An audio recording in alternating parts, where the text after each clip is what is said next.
player he's already defeated in the current season.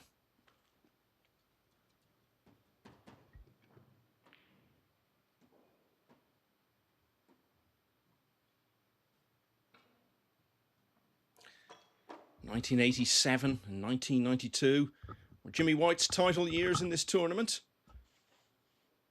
More recently than that, he reached the final in 2000, at a time when many thought he was a spent force. And here he still is, more than a quarter of a century after that, here on a Friday night, battling to get a trip to Cheltenham for the final stages. It's a best of 7, and Jimmy White has got us underway.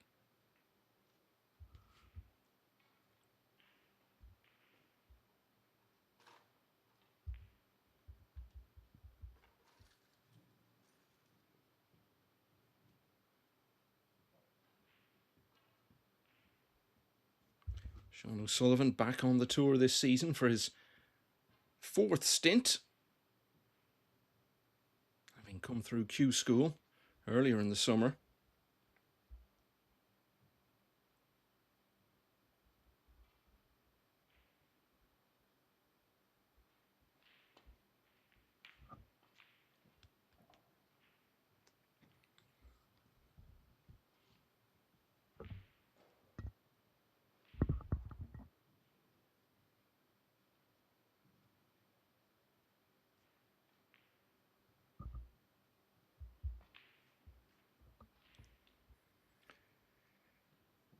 Jimmy White is the only player to have played in every staging of the British Open.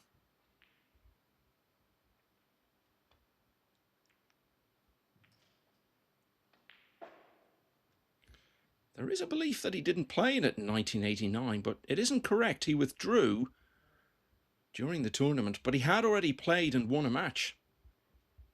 So he has been part of every British Open that's been held since it was first staged in 1985. Jimmy White 1.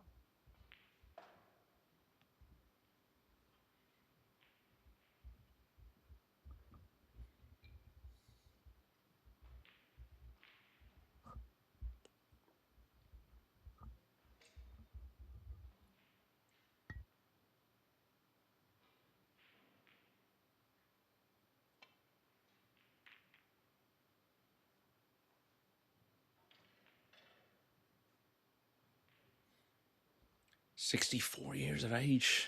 Just can't say it enough, can I? Turned pro in 1980, just after winning the World Amateur Championship. His application, which was how you got to be a pro in those days, had actually been accepted before he went to Australia and won the World Amateur. So immediately on the completion of that tournament, he was a professional.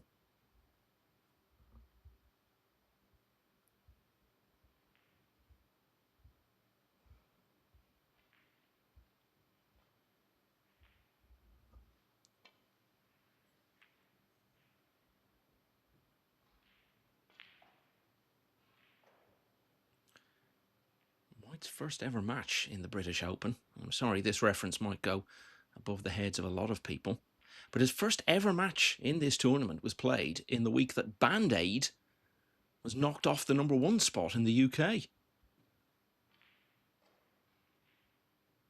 Anyone who is old enough to remember the mid-80s will know exactly what I'm talking about.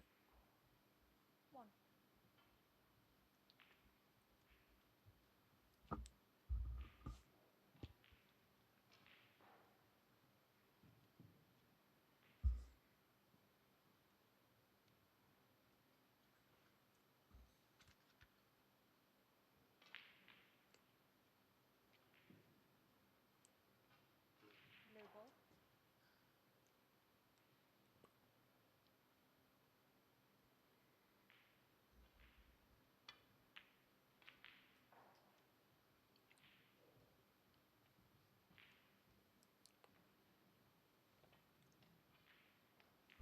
Six.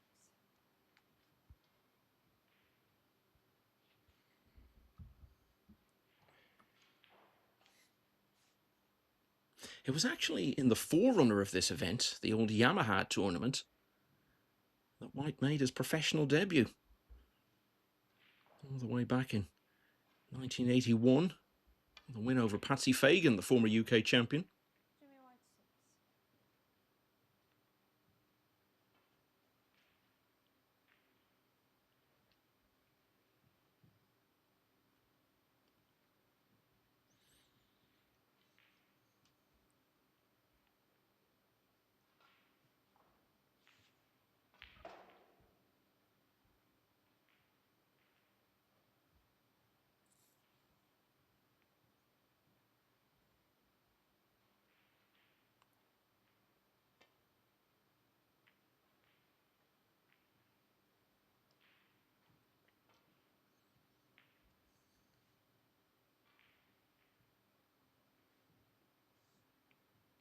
The previous meeting between these two that I was referring to was last month in the China Open qualifiers. And there were a lot of mistakes on both sides.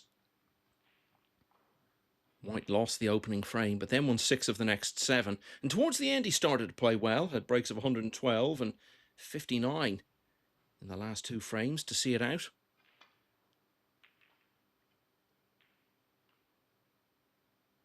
He did then lose his next match against Louis Heathcote, so he won't be going to the final stages of the China Open. But in this Unibet British Open, this is the only qualifying round, so if you win your match in this round, you're on the way to Cheltenham.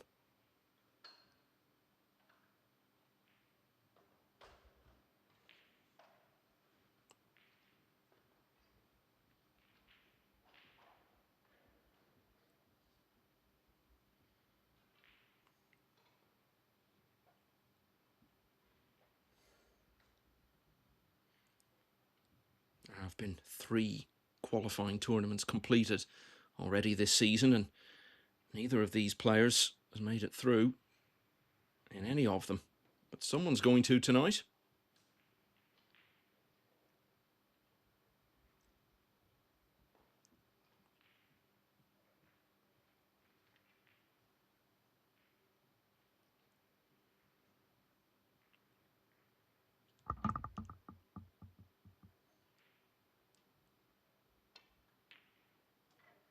One.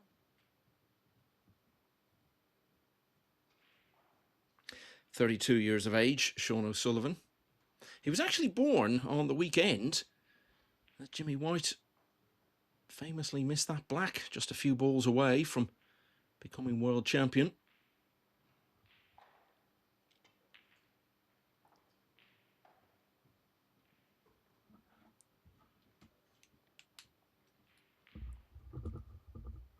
And it's a really important match for him, this, because I think the objective over your couple of years that you get on the circuit after coming through Q School is to finish high enough in the rankings to stay on for the following season. Now, he's got 2 years to get those points, but you want to try and get as many of them as you can early on when there isn't that immediate pressure, rather than 8. trying to claim them when that pressure really ratchets up towards the end of your second season.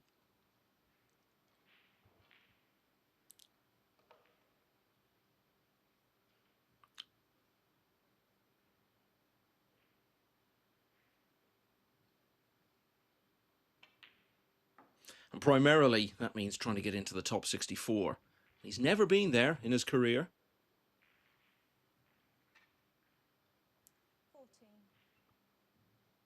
Comes from Whitechapel in East London.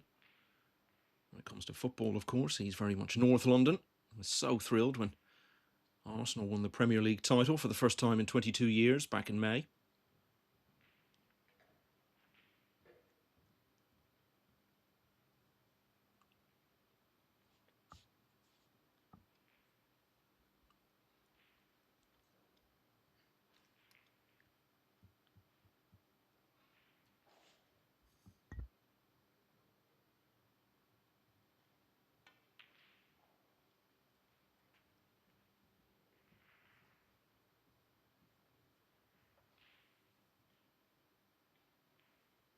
One.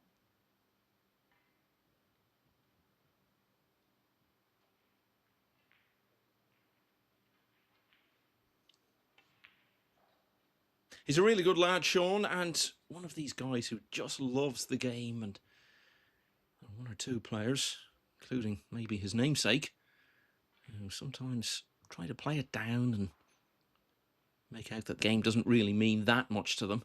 He's not like that at all. It's so refreshing. And of course, you can also say that about the vastly experienced opponent he's facing tonight.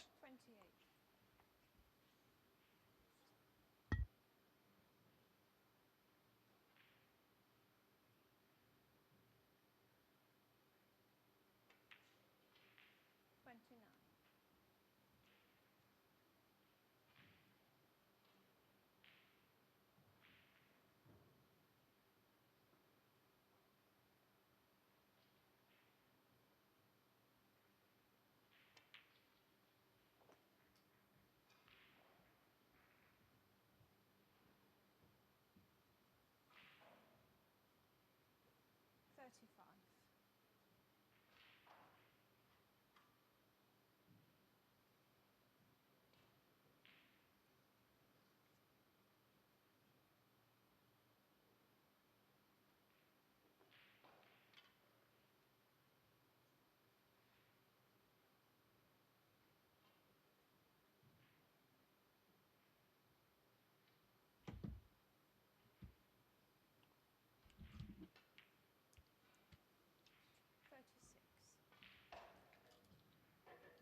Played in the Championship League, only won one of his 3 matches in the first phase, O'Sullivan, so that was the end of that. We spoke about China, where he lost to White. Did win a match in the Wuhan Open against Mateusz Baranowski of Poland. He was 2-0 down before he'd potted a ball. Baranowski actually making a century to clinch 2-0. But then O'Sullivan won all of the next 5 frames, only to lose 5-2 to Huguo Shang in the next round. And he was 2-0 up against Jamie Clark last Sunday in attempting to qualify for the Shenzhen Open. Won the second frame on the black, but then didn't win any further frames. And in the last 2, Clark had a couple of decent breaks to finish it off.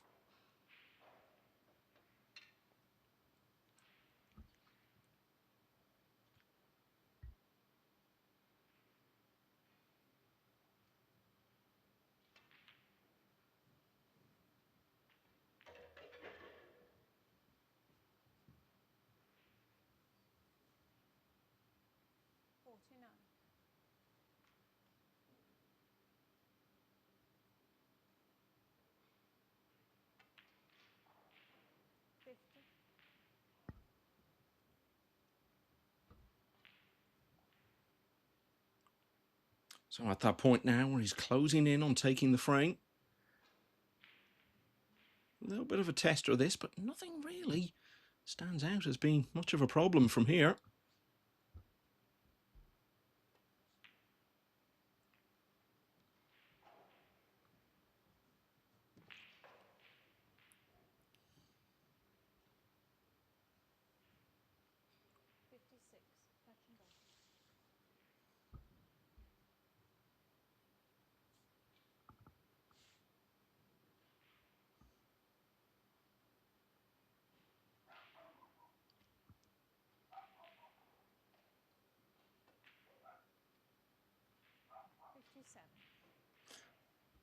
Knocked the black onto the cushion, but the pink is still available into 4 pockets, so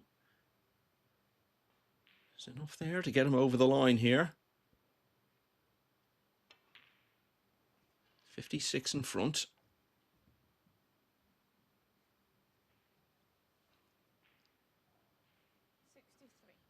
Indeed, this red will be frame ball. Obviously, you want a bit more and don't have to go through the stress of trying to avoid giving snookers away. But with that, O'Sullivan leads by 57. There's going to be more to follow. So the first frame, just as it did when they met in the China Open, is going to go his way.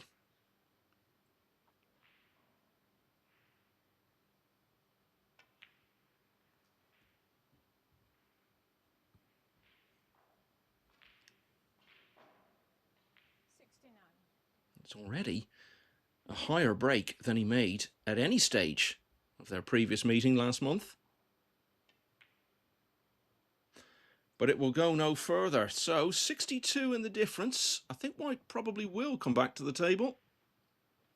And just to prove me wrong, he's decided not to. So Sean O'Sullivan, off to a fine start, a break of 69, clinches the opening frame. Now, got a result to give you from the previous session. Bayou Lu has won 4-1 against Sahil Nair. It was a match that took a while. No breaks over 50, but Bai pulling it away to win 3 fairly close frames, really, from 1-all. And prevail 4-1. All the frames, really, in that match were close and a bit disjointed, which explains why it took so long to complete. And the fact that it did means Stephen Maguire and Liam Highfield have been delayed in their start. Elsewhere, the other matches all still in the opening frame. Ali Carter against Stuart Carrington, Robbie Williams against Hugo Shang, and Liam Davies against Craig Steadman. And also Li Pei Fan, former Scottish Open champion, against Hamad Mia.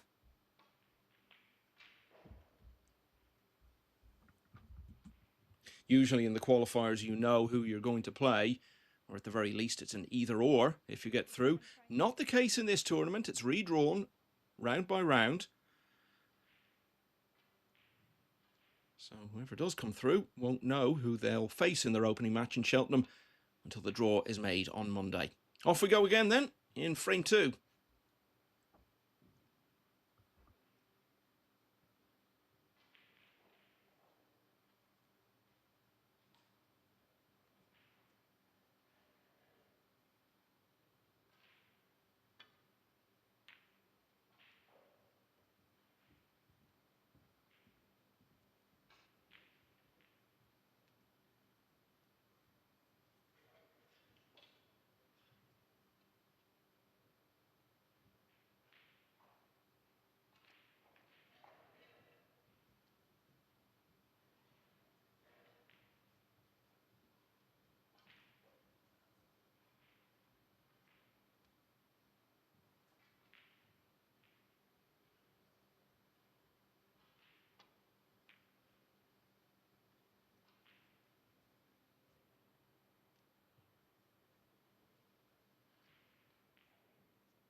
Well, a good bit out with the pot, and he's left a simple starter for O'Sullivan. And the red already developed a little, so if O'Sullivan can just manage to get the next couple of shots right, could find himself very quickly in a good position here.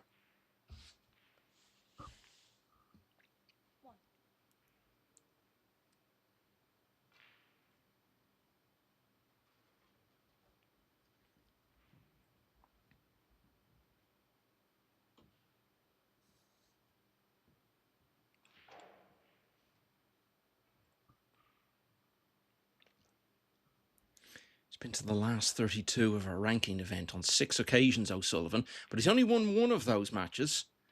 It was 10 years ago in the Scottish Open when he beat Mitchell Mann, and he almost went further. He was a frame away from getting through to the quarterfinals when he led Yu Delu 3-2, but then lost the next couple of frames. And with that, he was a 4-3 loser.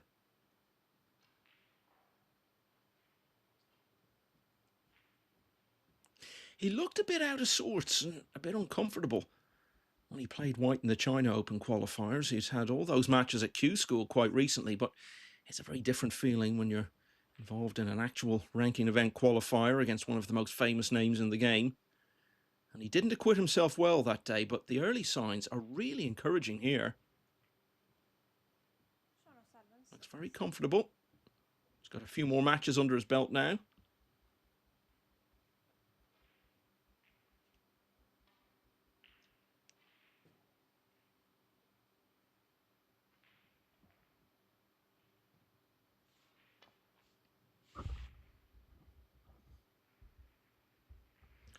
Referee tonight is Tatiana Wollaston from Belarus, as I'm sure you know, is the wife of Leicester pro Ben Wollaston. He won't be going to Cheltenham for the final stages, having lost his qualifier to Fan Zhengyi.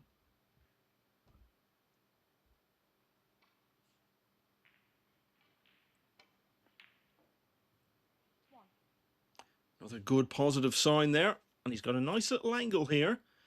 Nudge some reds if he fancies it.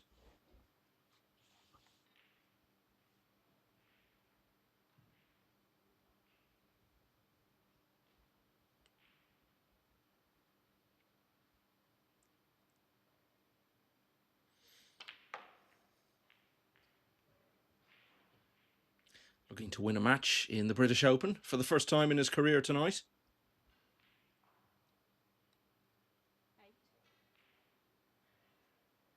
When it came back onto the circuit in 2021, he wasn't on the tour at the time. He's lost in the first round the last couple of years, or the next couple of years rather. A decider against Elliot Slesser and then a whitewash defeat to Ryan Day. And dropped off the tour then at the end of that season, so hasn't played in this tournament for the last couple of years.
Get the sense from him that he's a very dedicated practicer.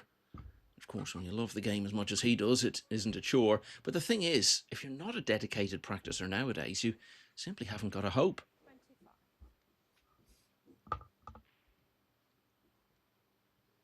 I think it's all down to the massive influx of Chinese talent. They come to England, they just practice morning, noon and night. So dedicated, they've just raised the bar for everyone else.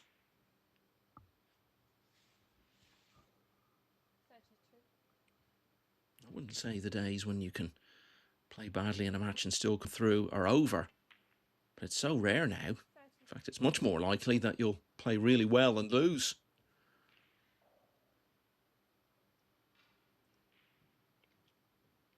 And put it this way, if you don't put the work in to get to a really, really good standard nowadays, you're not going to achieve wins on any sort of consistent basis.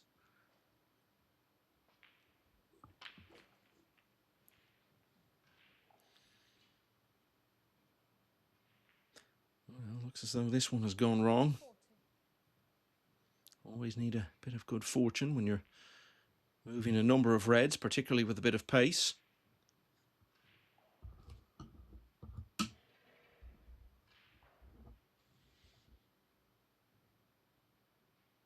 Well, I think he may still have one. No, he does. He's fine. Oh, well, we'll never know now.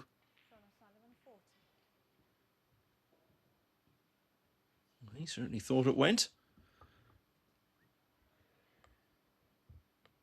And that shot has changed everything now in this frame, because White comes to the table 46-0 down, but with an easy starter and plenty to go at. 1.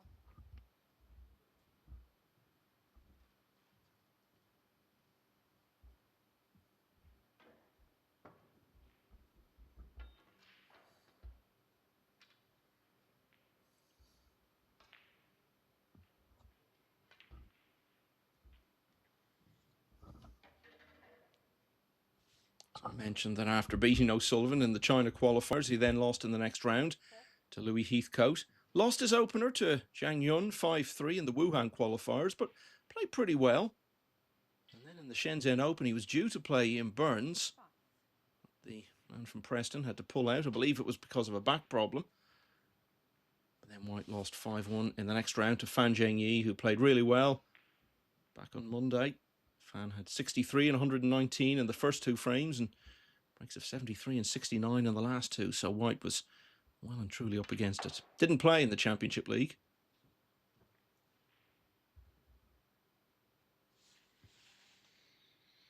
10.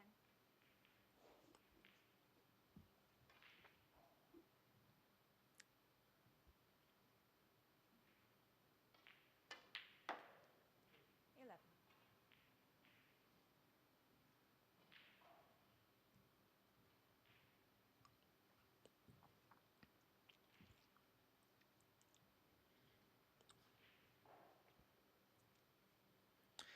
You just run out of things to say about how incredible it is that White has been around as long as he has. And yet there seems to be a constant supply of new ways of looking at it from a factual or statistical level. Again, going back to 80s music, Imagine by John Lennon was #1 when he made his professional debut. 18. I remember Steve Davis saying once that it was quite something to find himself turning up at tournaments, and he was in the same age group as the dads of a lot of the players he was up against. Well, there are players on the tour now whose granddads are a similar age to Jimmy White.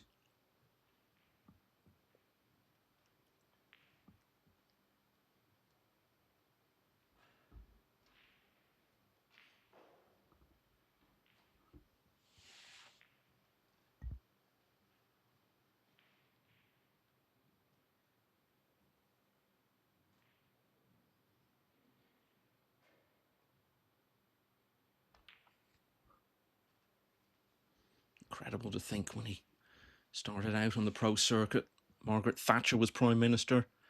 Ronald Reagan had just been elected President of the United States. It was just a different world.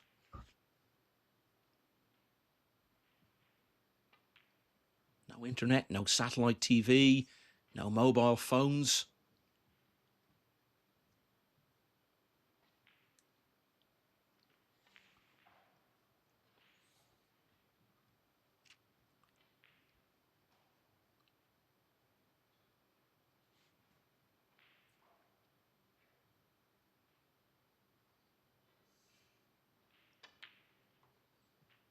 Cliff Thorburn was the reigning world champion at the time.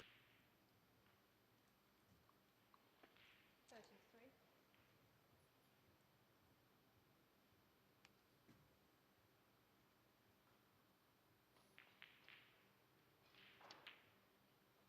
34.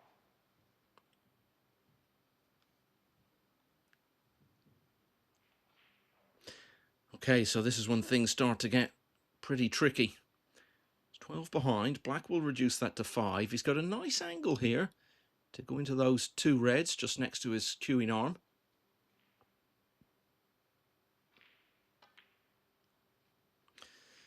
But it's no use if you don't pot the black. And now it's his turn to leave O'Sullivan a red to right middle.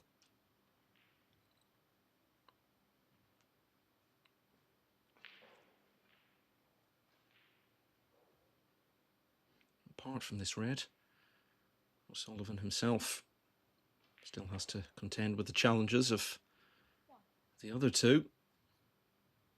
So a lot to be done here. Came to the table 12 in front.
So has he played to leave himself the double into the right middle? It's certainly an option.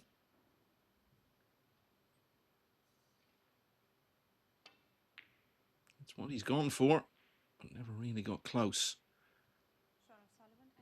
Thing was, he was unlikely to leave it on, whatever happened.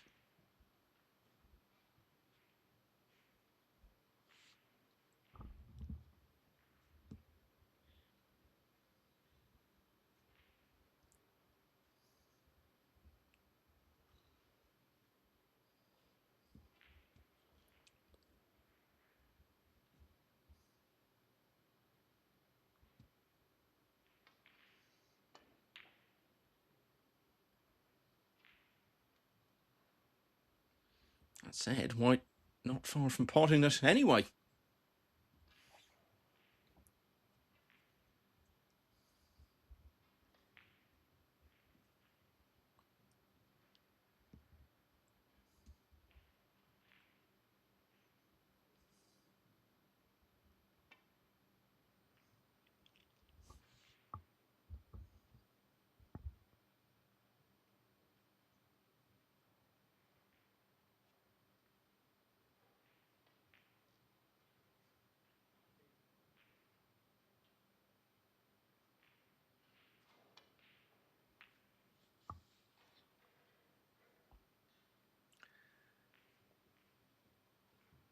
Yeah, not White's finest shot.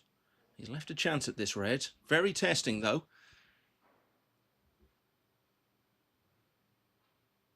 Even if he gets it, remember O'Sullivan will still need the other red as well.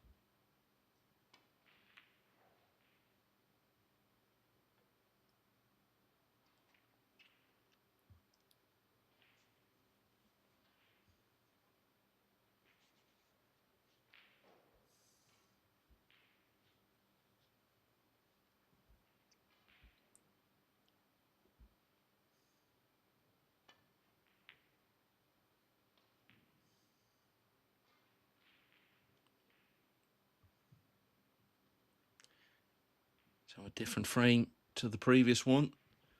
It was effectively just one big break that settled that in O'Sullivan's favour. This one looks like it's heading for a late scrap.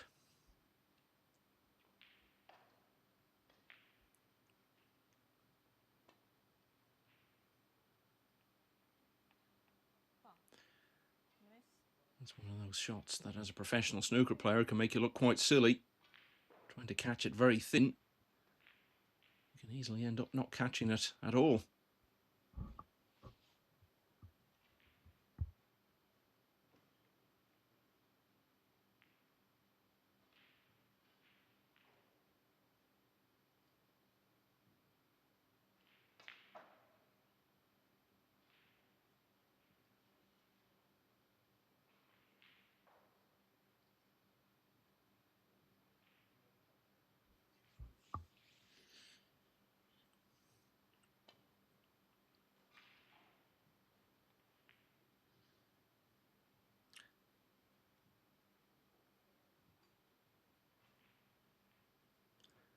Well, I think he's left this one on, and I don't think White will be turning it down.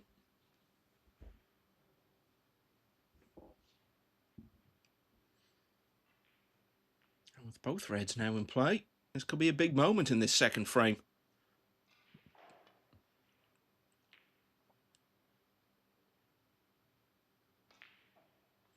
A little surprised he played it like that. Thought he might try to force it in.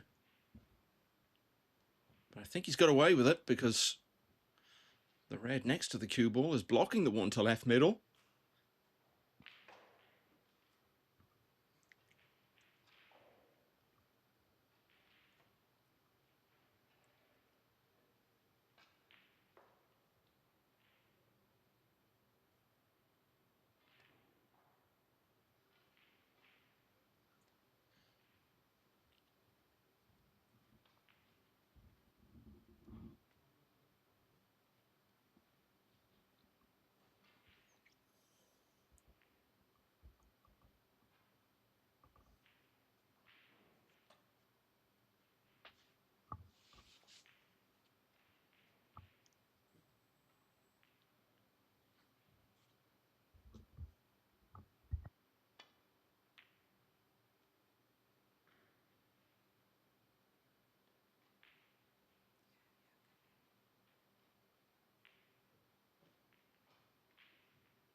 Could look at it and say, well, could all come down to who pots this next red, whichever one of the two it proves to be.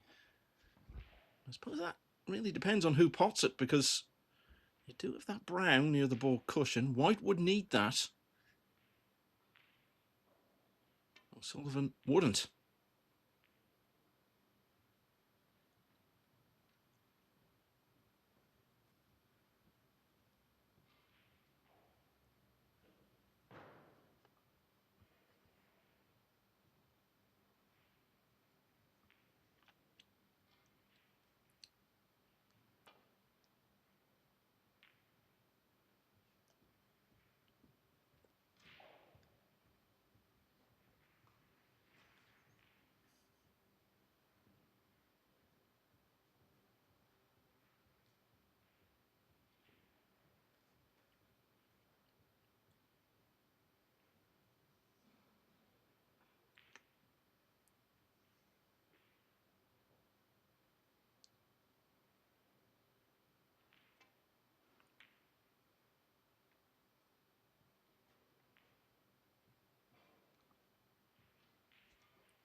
O'Sullivan looking pleased enough with how his evening is proceeding so far, and rightly so, I think.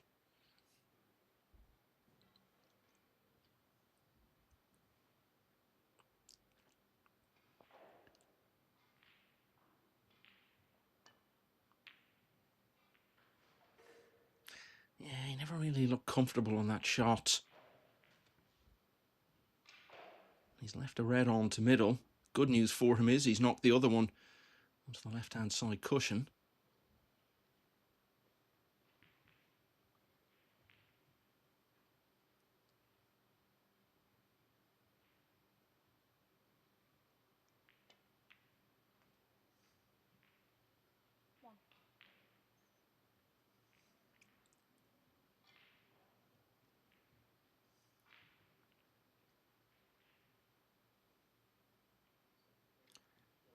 Yellow ball. One good shot here, and it should be O'Sullivan's frame.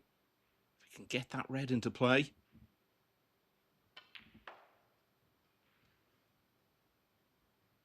Yeah, it wasn't easy. It's turning into one of those frames, though, where even getting those couple of balls off the table and adding a few more points could end up making a big difference.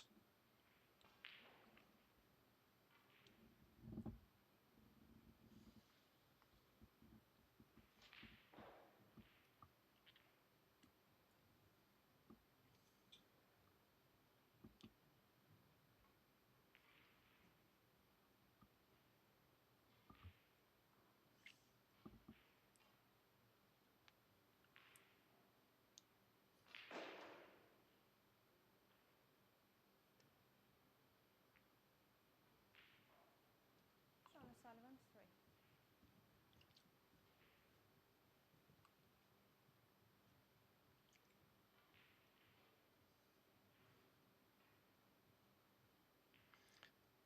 Looking at the position of the balls now, the brown has come out from the ball cushion.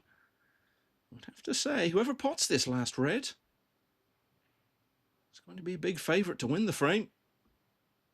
And that 19-point gap might not count for much in the end. Now, surely he hasn't left a gap between the yellow and the blue to get to the potting angle on the red. That would be extraordinary, but I think it may have happened.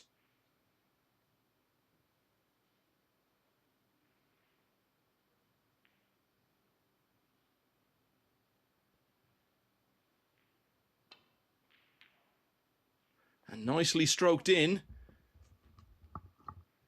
And that's worthy of being a frame winner. And the likelihood is it's going to be. Black will take the lead to 27, so he'll just need the yellow.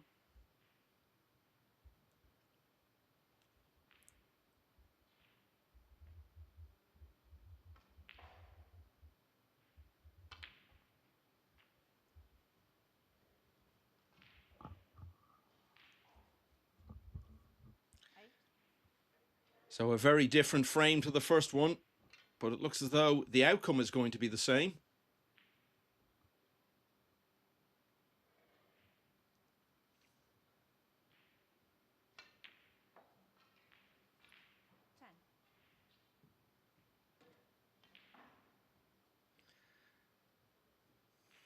Sullivan has already won as many frames as he did in the whole match in a best of 11 against White when they last met last month.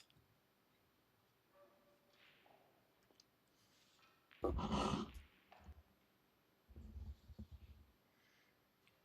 really was incredible.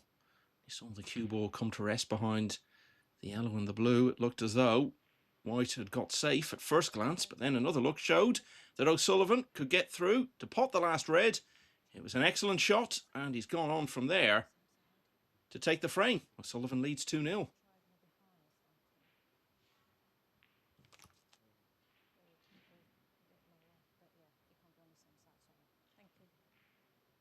Yeah, I just wonder what they're discussing there, because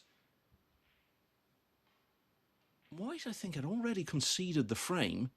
Then the cue ball went in to the green pocket. And I believe that meant White was back to needing 2 snookers and was asking if he could play on. He's been informed by the referee, Tatiana Wollaston, that that option isn't there. And she's absolutely correct in that. if that's what the conversation was about.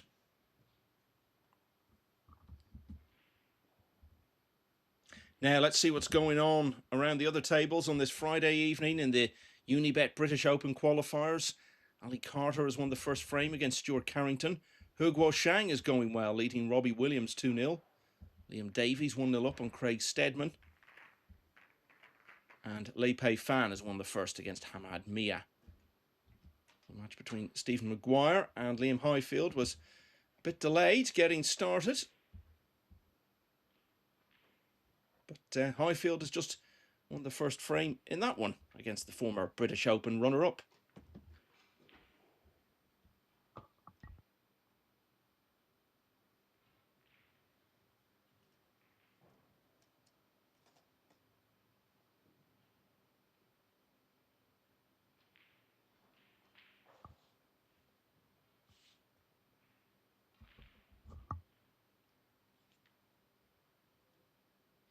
White is trying to win a match in this British Open for the first time in 5 years. Been 5 stagings of it since it returned to the circuit, and the only match he's won in the British Open in that time was against Aaron Hill back in 2021 at this venue. Lost in the first round for the last 4 years.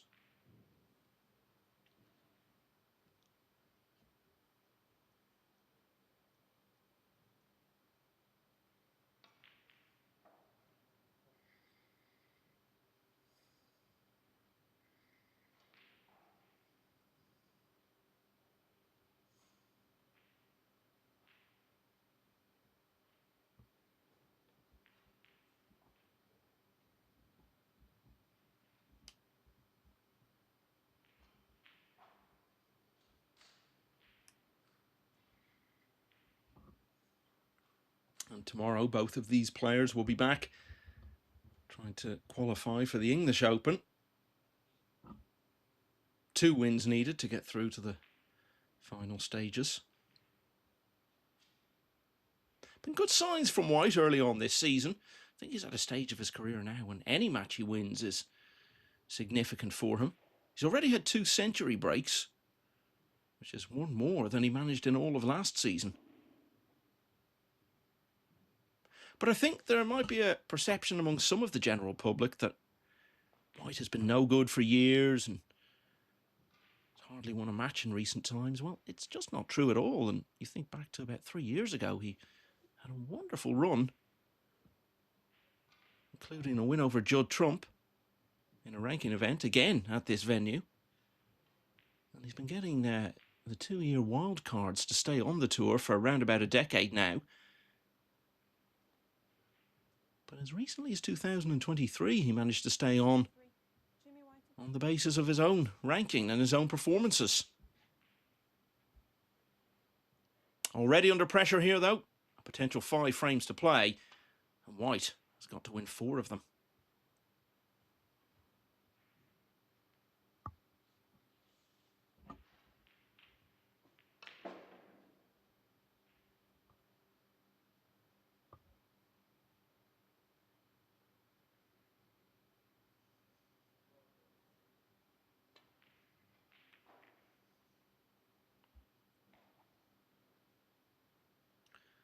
Sullivan's opponent in those English qualifiers tomorrow will be Sam Craigie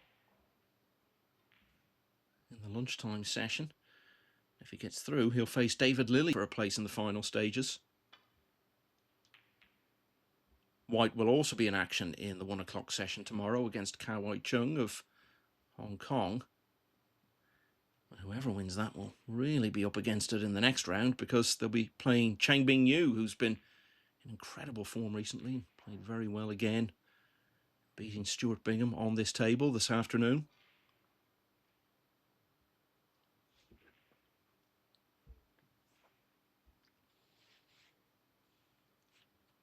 It's hard to fathom how much snooker will already have been played this season before we even reach the end of July. Well, that's the modern game. And it's such a time of opportunity for these players.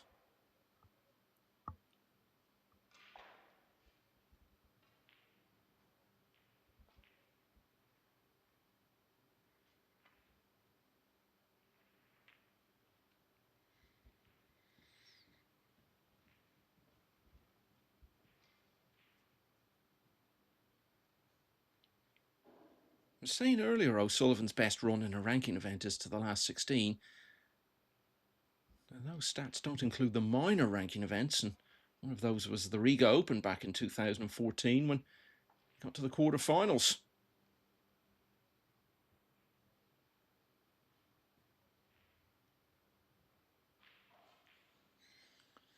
And if he can get through to the yellow, and I think maybe he can, well, he's not so sure now. But if he can find a colour here and get back to the reds, well, he's played so far tonight. Could be a really good opening for him.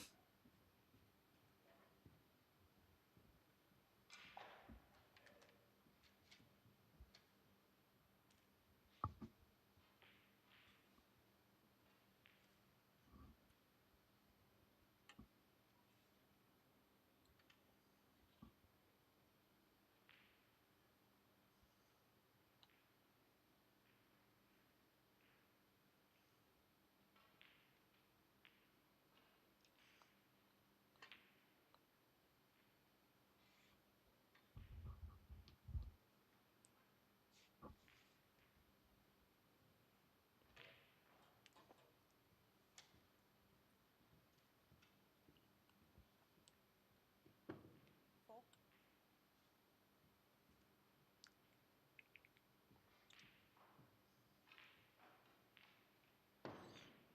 Well, that's pretty good. Still a bit of work to do to get into comfortable position, but we'll certainly settle for the outcome of that shot.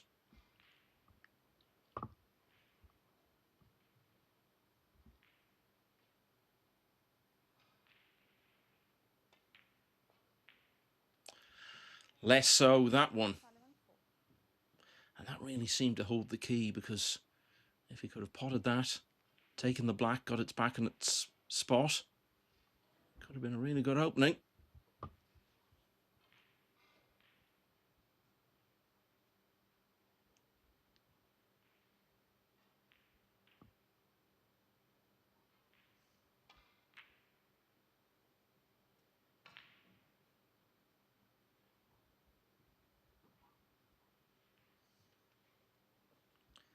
Bit of a loose one though from White.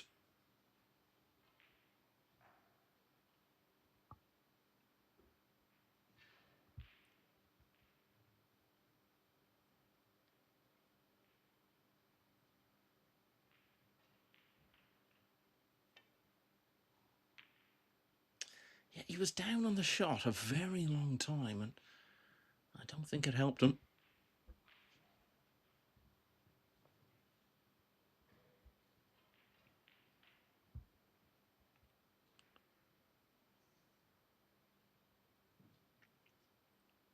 Not often you see a player with bananas by his chair during a match.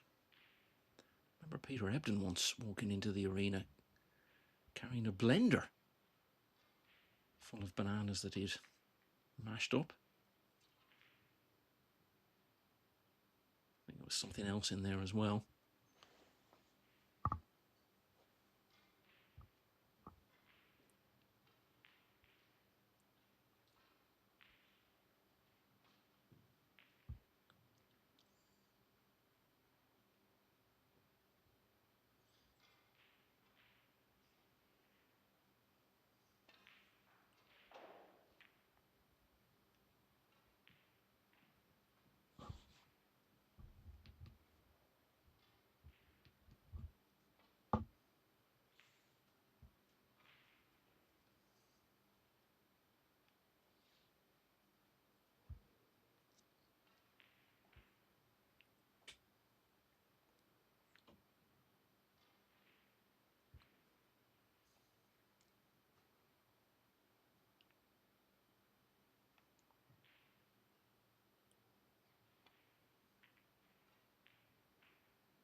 Oh, he was up out of that very quickly. He knew he'd hit it all wrong, and he could pay quite a price now.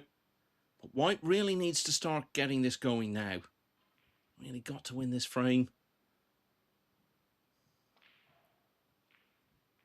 And this is his chance to really get stuck in.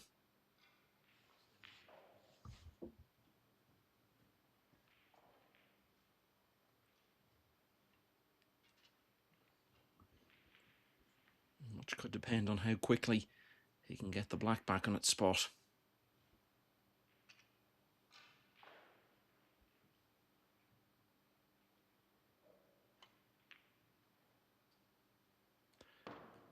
And the answer to that could be very quickly.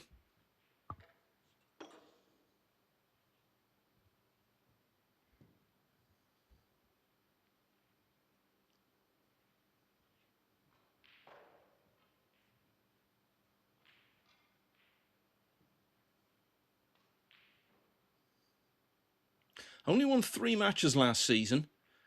One of them was a really good one in the Wuhan qualifiers against the former world semi-finalist Anthony McGill.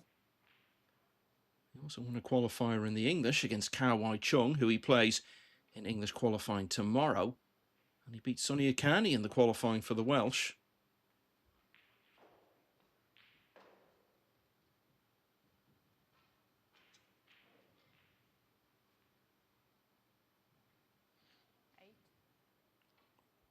But really, to be winning any match at all after, well, only a few years short of half a century on the circuit. It's very commendable.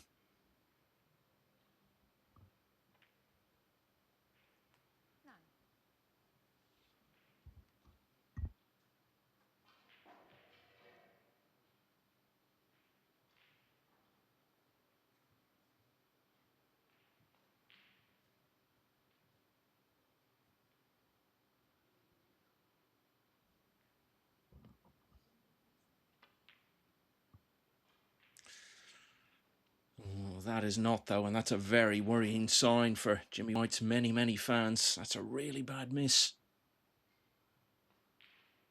Sullivan out of his chair very quickly. Probably can't quite believe he's returning to the table so soon.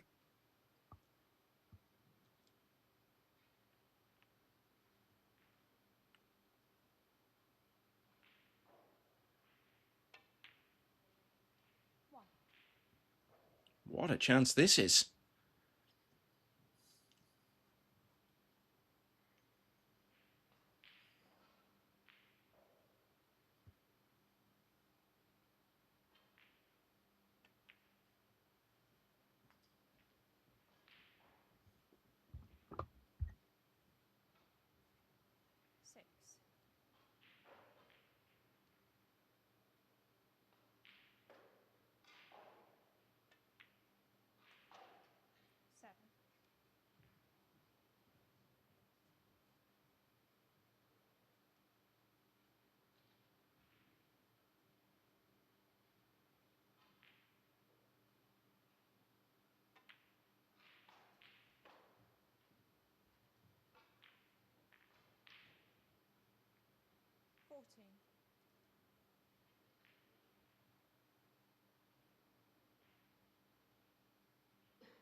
Well, he can't literally win the match at this visit, but really, if O'Sullivan could take care of this third frame here and now, it would be very hard to see a way back for White.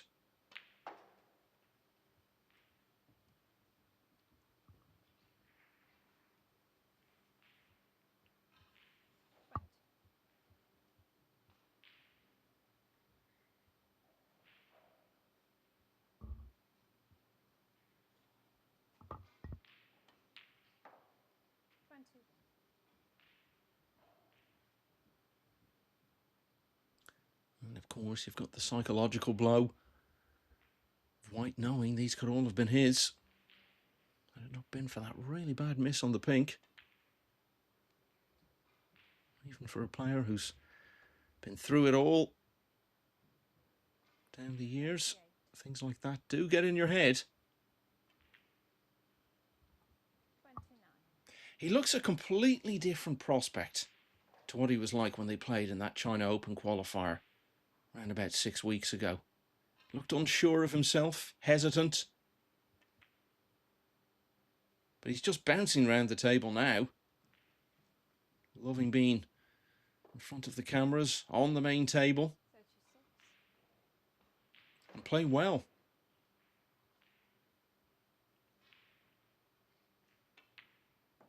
37. And it really is now that classic case of just don't do anything silly.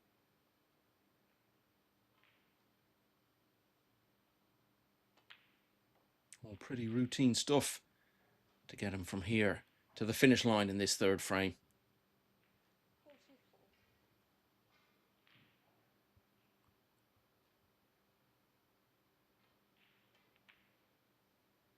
45.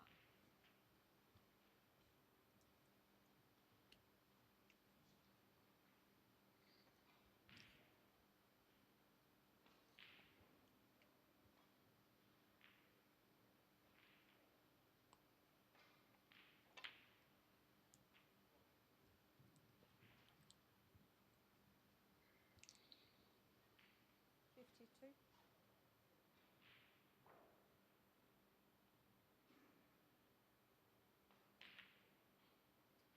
53.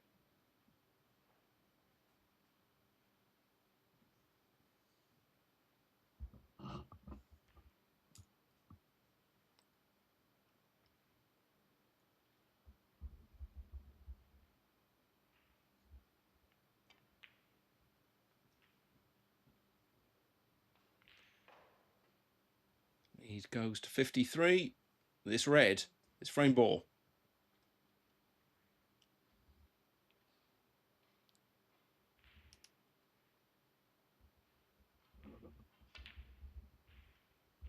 59.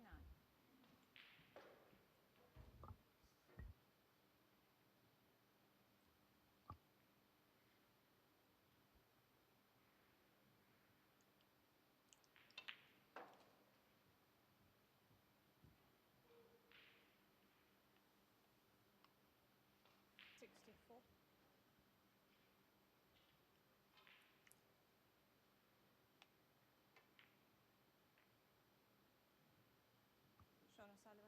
64.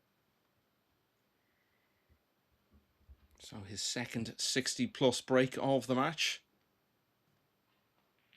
He's not quite there yet. 1. It's 2 snookers needed to tie.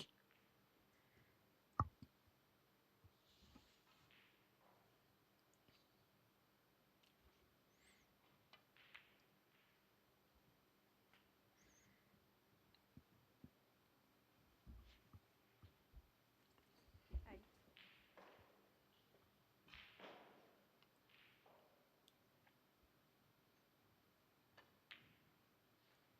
9.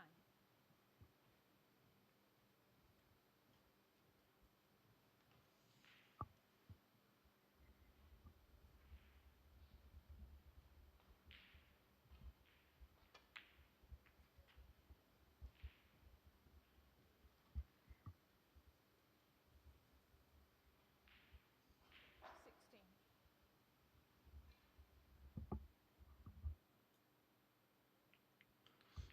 This could be one of them.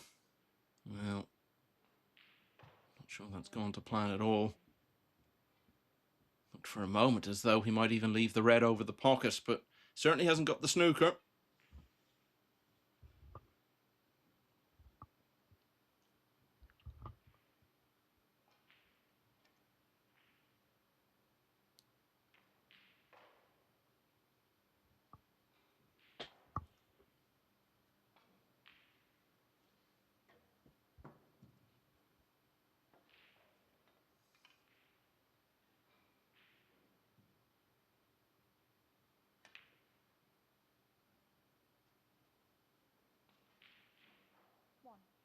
Oh, he didn't want that in, so that is the end of that. Sean O'Sullivan then, with the help of a break of 64, continues what's turning into a really fine evening for him. He only needs one more to advance. He leads Jimmy White 3-0.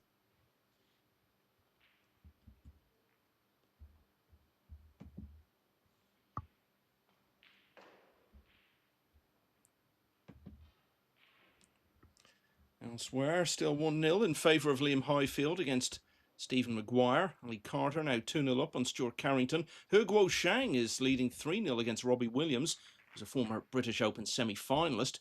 And Liam Davies, the young Welshman, leading 2-0 against Craig Steadman. The other match going on is level. Li Pei Fan and Hamad Mia at 1-1.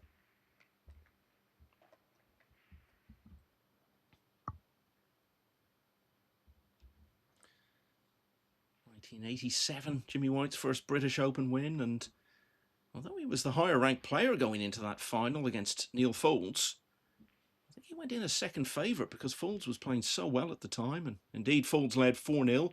He was 8-7 up overnight, and then White dominated the last session. And 5 years later, White against James Watanabe built a big lead. The Thai player came back at him, but White saw it out.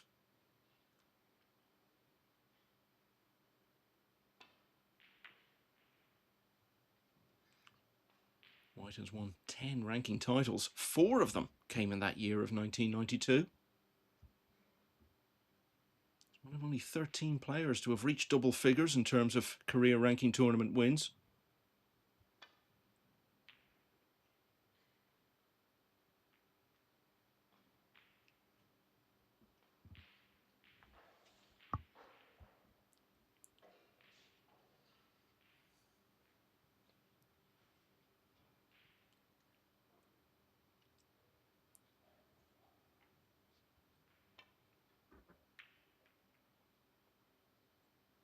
So impressive what he did that year, because he had won this tournament, he'd won the European Open, he was playing really well at the World Championship, had the 147 in the first round. Only the 5th televised maximum there had ever been. And then had a big lead in the final, but Stephen Hendry won 10 frames in a row to overtake him. But the fact that White was able to respond to that by coming out right at the start of the following season, winning the Grand Prix and then the UK Championship, which he told me once he regarded as the high point of his entire career, to do that off the back of such a big disappointment was very commendable.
Sort of shot he used to get with remarkable regularity.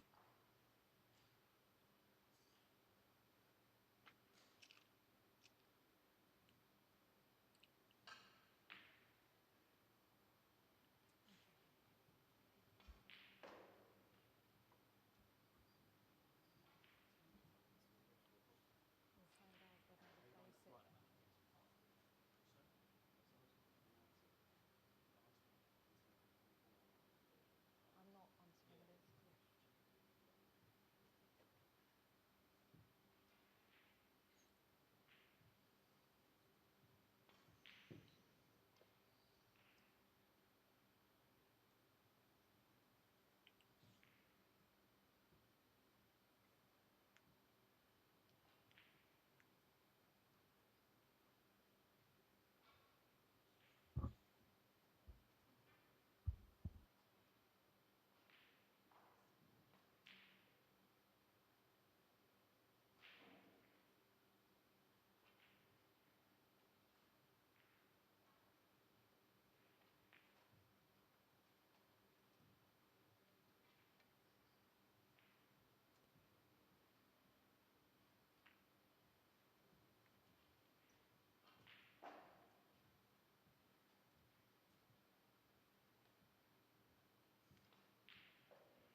some news to bring you from the table right next door. Liam Highfield has made a 147 against Stephen Maguire. I told you he was 1-0 up. News has just come through that it was a maximum break.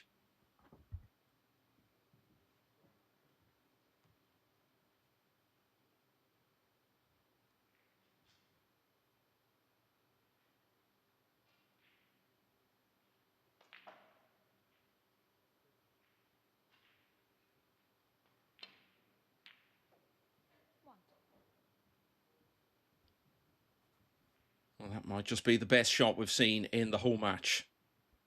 And it sets O'Sullivan up with his first chance to win the match.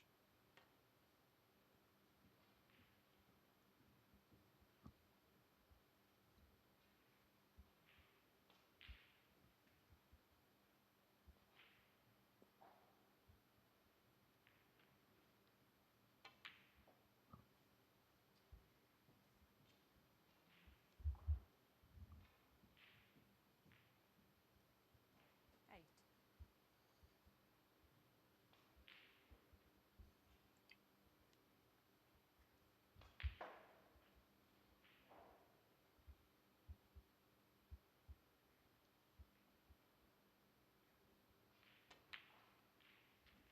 Nine. Seems remarkable that we've now had 245 maximums in professional competition.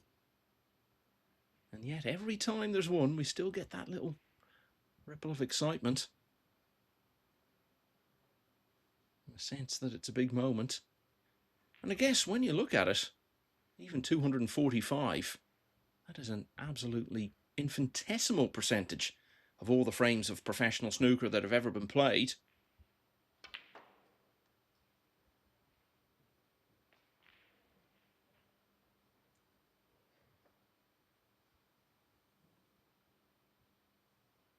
14. Incredible 24 maximums last season. And we've already had 4 in the current campaign.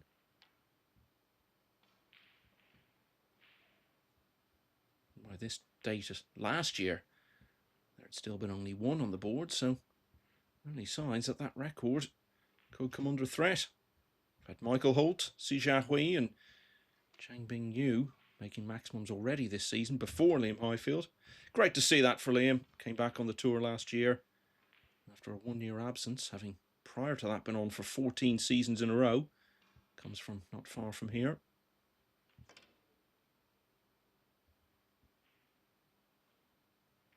Sean O'Sullivan, 14.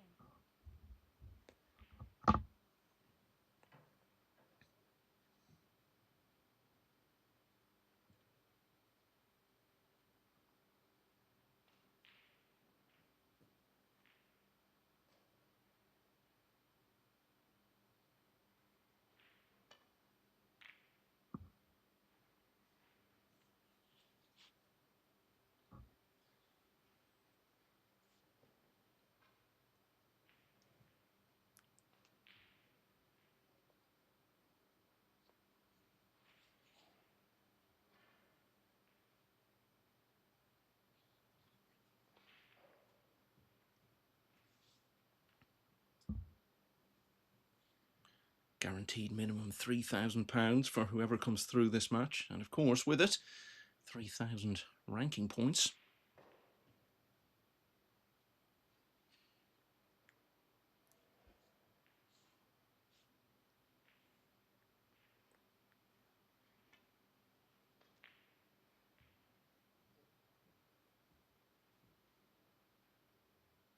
Foul.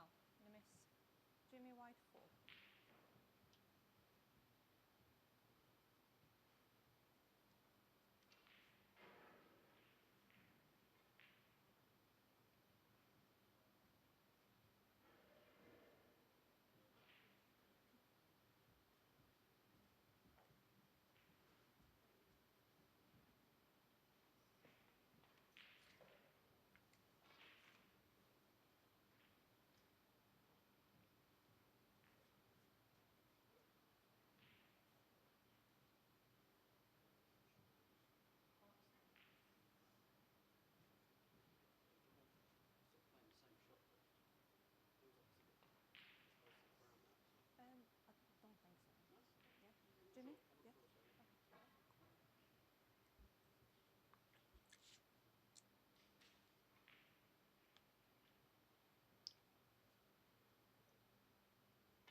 He made contact this time, but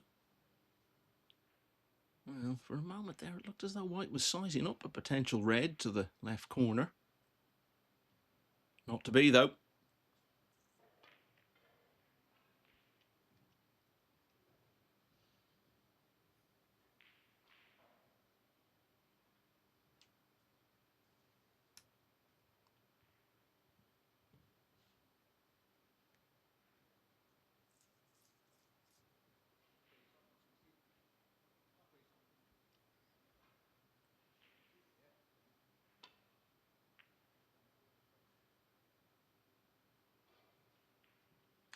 Really looking forward, I have to say, to getting to Cheltenham in just over a month from now for the final stages of this Unibet British Open. It's a wonderful setting to drive into in the morning. You've got the racetrack there, and you walk into the venue, and there's so much history and memorabilia all associated with the National Hunt Festival. And the hall itself is an excellent venue. You walk out the back of the commentators' room, you have this glorious view over the racetrack and all across the surrounding countryside. But that's all to come in about 5 weeks' time. In the here and now, O'Sullivan has been left another chance.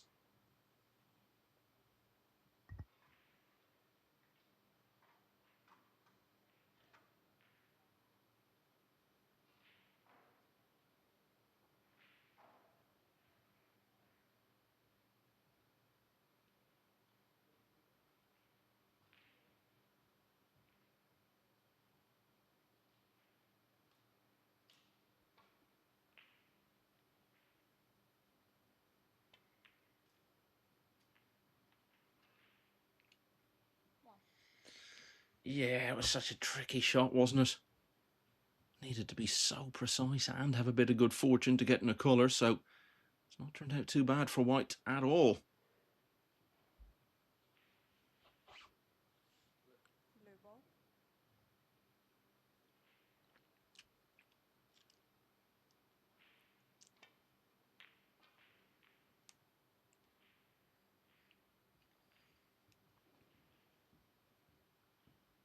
Sean O'Sullivan 1.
So another long red for White to go at, but he's not had any great degree of success with those shots tonight.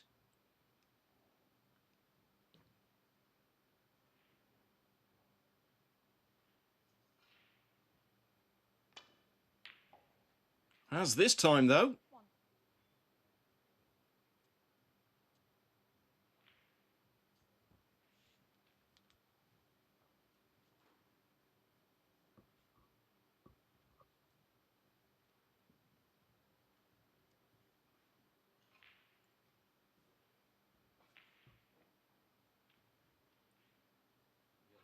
Yellow ball.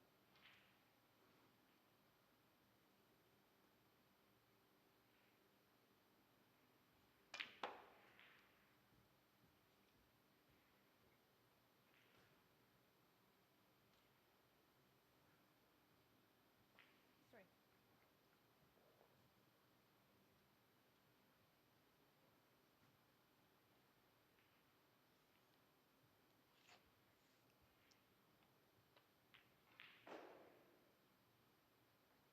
Had a good chance in the previous frame. Bad miss on the pink. This isn't as good a chance, but he's got to try to make as much as he can from it, just to get stuck into the match, give himself a little bit of a foothold. It's just not really got started for him this evening.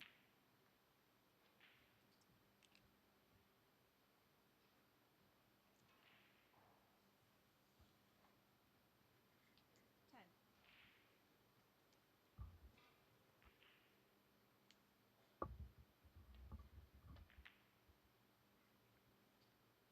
You can guarantee he'll give it everything he's got. People wonder why White keeps going. It certainly isn't for financial reasons. If he was to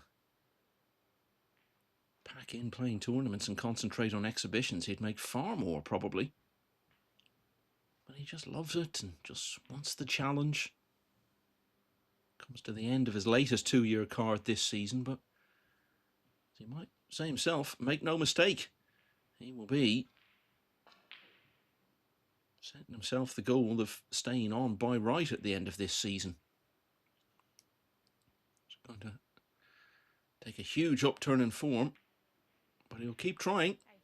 I remember in one of the more surreal moments of my life, sitting with him in a cafe in Edinburgh during the Scottish Open a few years back, as we tried to work out what position he was in terms of trying to stay on the tour via the 1-year list, which he ultimately managed to do.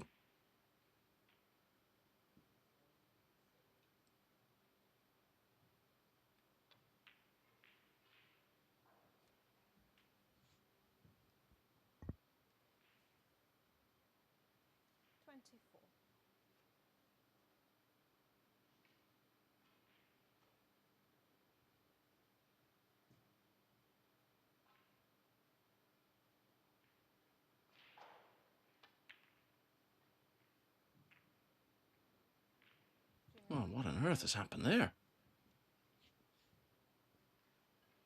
Just seemed to go straight across.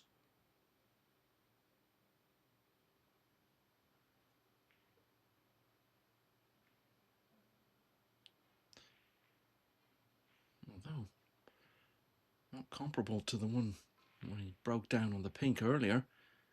It's another chance gone for White.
Still just can't force his way into the contest.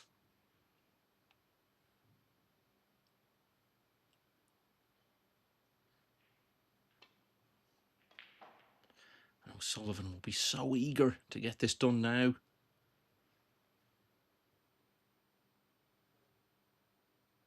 Every win so vital for a player at his sort of stage.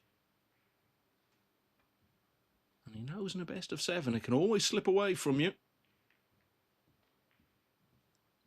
Can never really have that comfortable a lead.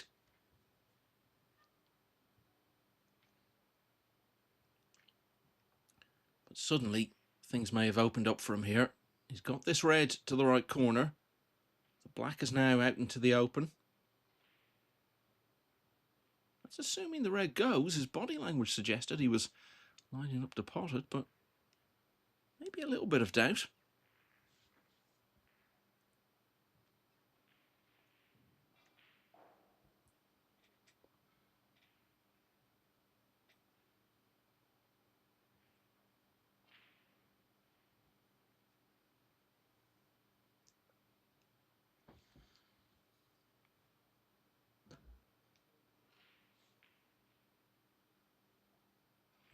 Sort of feels like if this red was on, he'd have been down and played it by now.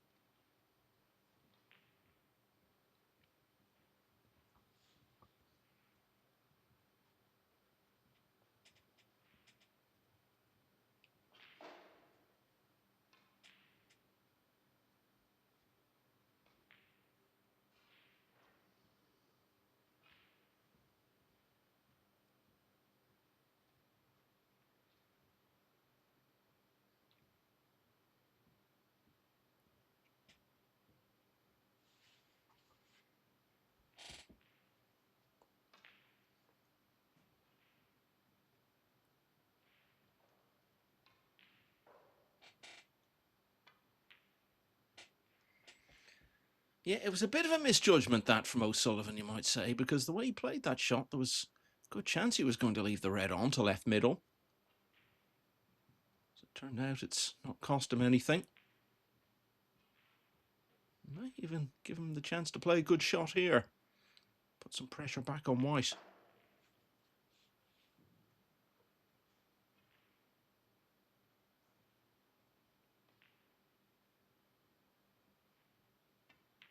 Well, he's actually gone for the pot to left middle. It wasn't a bad effort.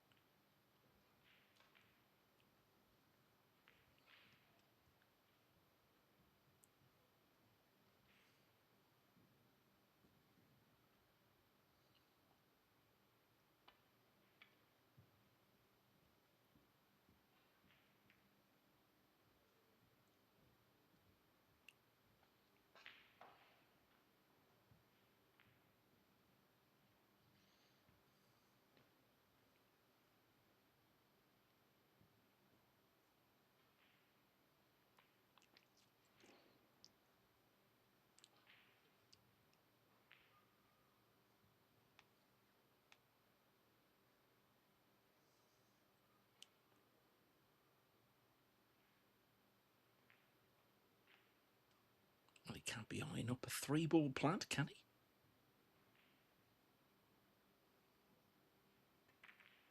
That's exactly what he was looking at. Now, I'm not convinced that was even on.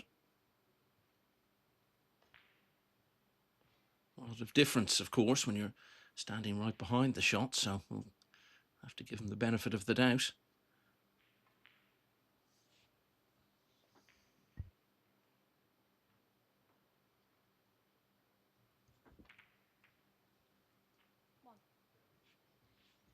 But white gets the benefit of O'Sullivan's mistake.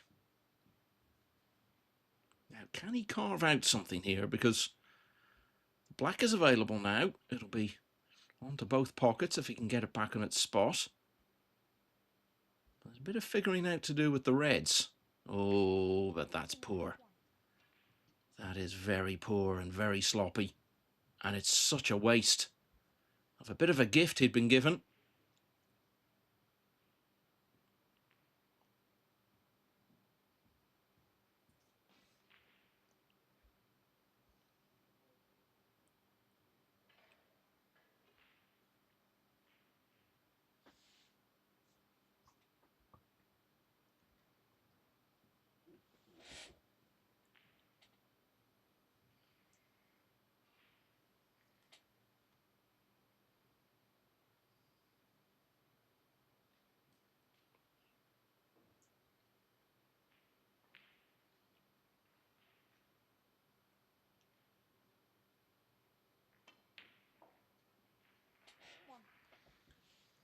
take a monumental effort to win frame and match at this visit, but he can certainly do a good bit of damage. Looks more like a situation where you try to build a bit of a lead and set yourself up for a good safety. Try and control the tactical duel from there and get back in. Let's not entirely rule out that he could turn this into a match-winning chance.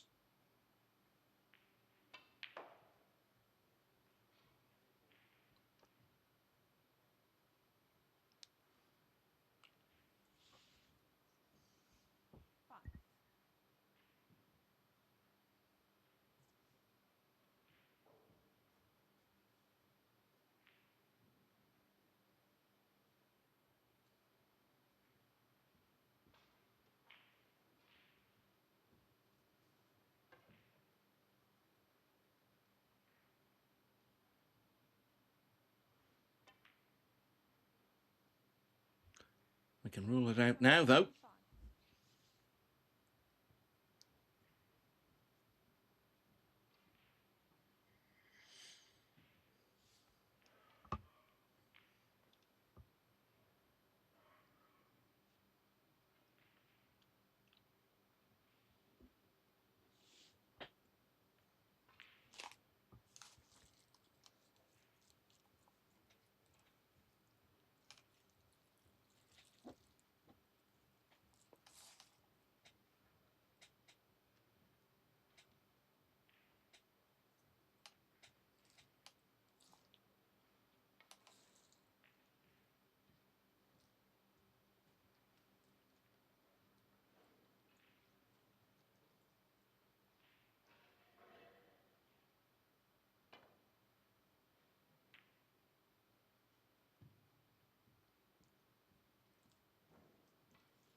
Wouldn't quite say one last chance for White, particularly given the way the balls are situated.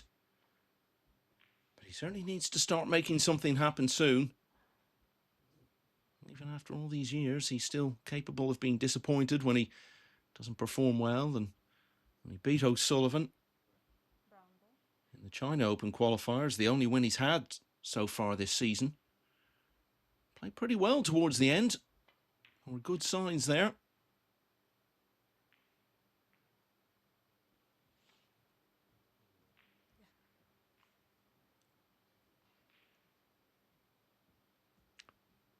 It's just not been his night so far.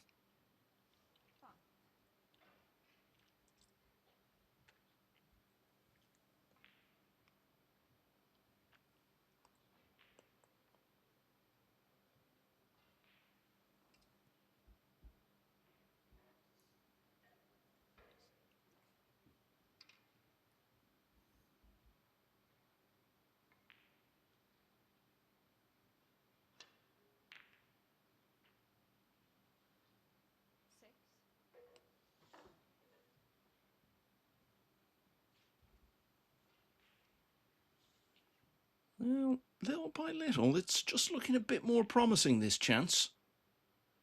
The only thing is, you have to say, in fairness, after what we've seen from White this evening, just feels like he could miss almost anything. Yeah. That's a good pot on the pink into left middle. He missed another very similar shot by some margin just a short time ago, so He's building the lead here. Doesn't need to do a huge amount more now.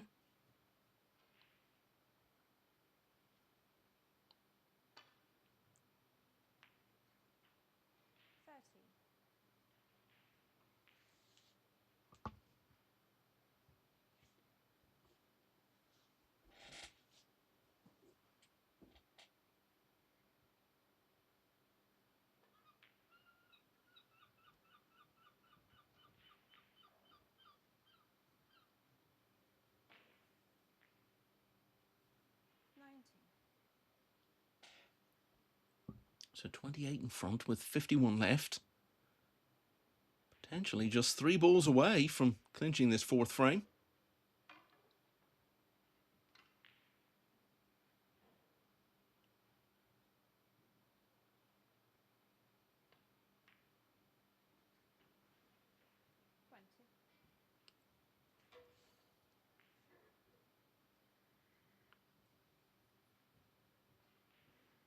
Had a look at the blue. Don't think he can get through to that.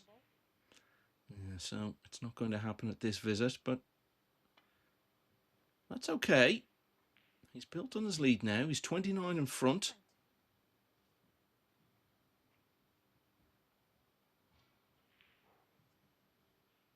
Only a couple of reds left, so very good chance to finally get his first frame of the evening.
Oh, it's nicely played, and it's suddenly put white in quite a bit of trouble here.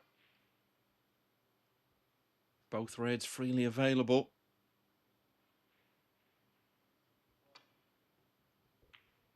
So he managed to make contact, but has he got it safe? Well, I think he might just have done, but the other one is on. One good shot here, and it's a definite match-winning chance.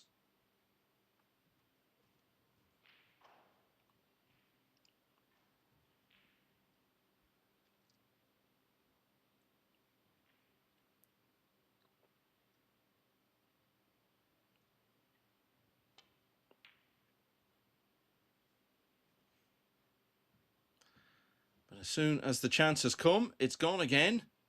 And with white already 29 in front as he returns to the table, red and black would get him over the line.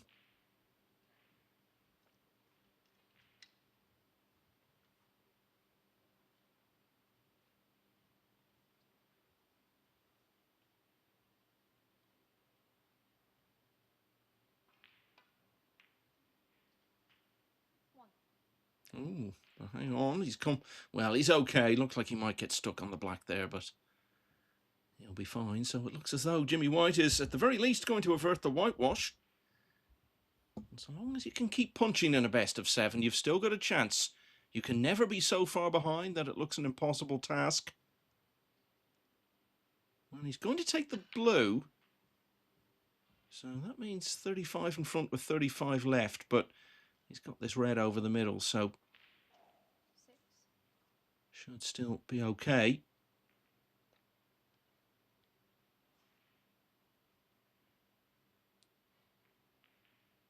Or not. he seemed to be relying on that red, but I didn't think it was a certainty.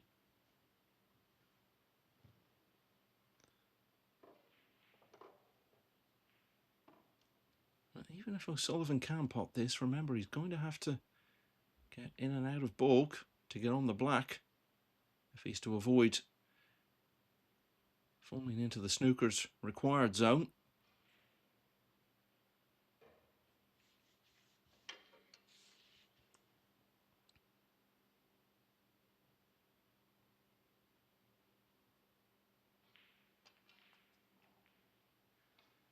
Well, this looks like a pretty good effort. Is it good enough?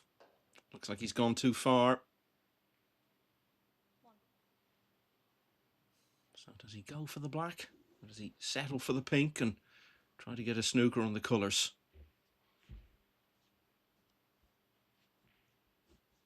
Must be very tempting to go for the black, yeah, because if he can then clear up, he forces a respot.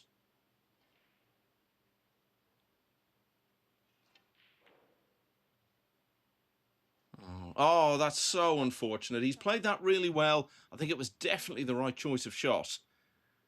But instead of going up and getting on the yellow, he's gone in off into the middle and has conceded the frame. So Jimmy White has got one on the board at last. Sean O'Sullivan still in a commanding position, though. He leads 3-1.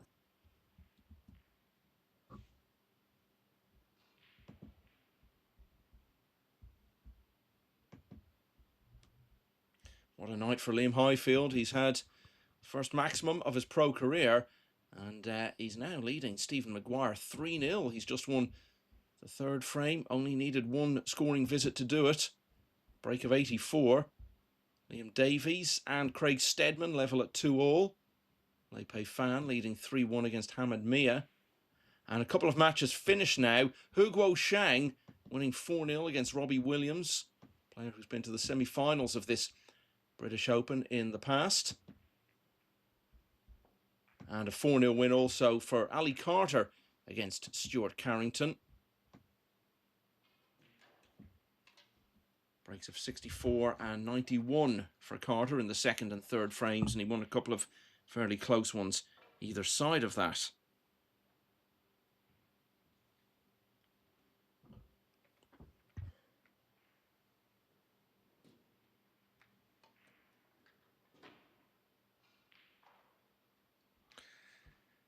Both players taking a bit of a breather, and O'Sullivan, as I was saying, still in a commanding position, but it can all change so quickly.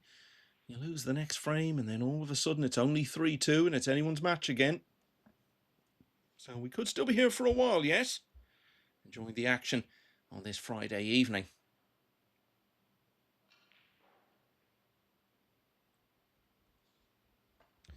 We'll be back tomorrow as qualifying begins for the English Open. Different format for that. You've got to get through 2 rounds.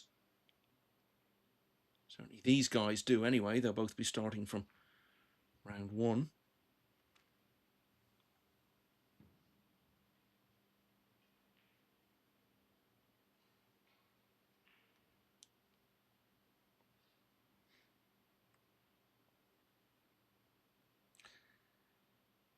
And in terms of what we have to offer you tomorrow, 10 o'clock in the morning, Dylan Emery did so well in the recent Championship League. He'll be playing first season pro Paul Norris. And then Jimmy White will be back on this table to play Ka Wai Chung at 1 o'clock. 4 o'clock session will be Alfie Burden against Artem Zhuzhin, as I've been told today it's pronounced. And the 7 o'clock session on Saturday, Stephen Horworth against Liam Davies. So all the players in action tomorrow will be trying to get through to Sunday's play, where they'll need one more win.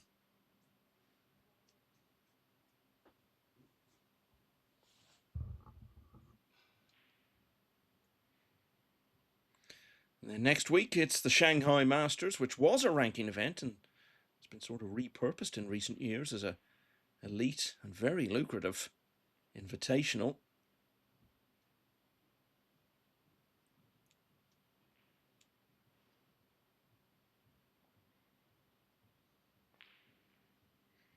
There's quite a run of events coming up in China over the next while, because that will be followed by the China Open, returning to the circuit after a 7-year absence. Then a week after that, it's the Wuhan Open. And then we'll be back in this part of the world for the British Open, which these players are trying to qualify for here this evening. Then the English Open at Brentwood. Then back to China for the Shenzhen Open, new title they're playing for this season. And even after the Northern Ireland Open in the middle of October in Belfast, a few days later, he'll be back to China for the International Championship.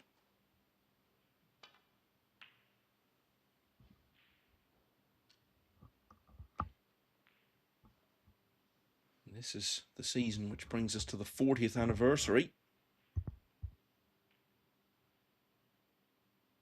of the first genuine professional tournament ever played in China. And Jimmy White was in it.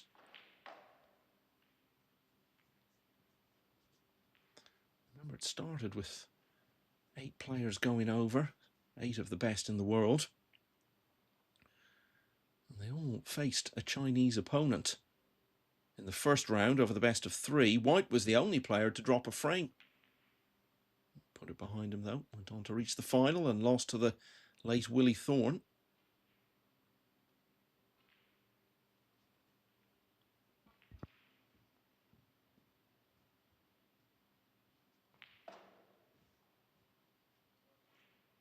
And as I recall, that trip to China came immediately after White had won this tournament for the first time.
Saying earlier on, there are so many lines you can come out with which really underline how long White has been prospering in the game.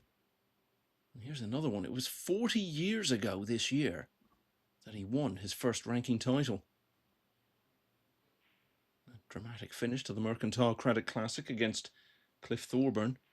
And the remarkable thing was, at that time, a lot of people were saying, he's been around a while now and he still hasn't won a ranking event. For a player of his ability, it's a bit of a monkey on his back. Felt like the long wait was over. Incredibly, here he still is 40 years later.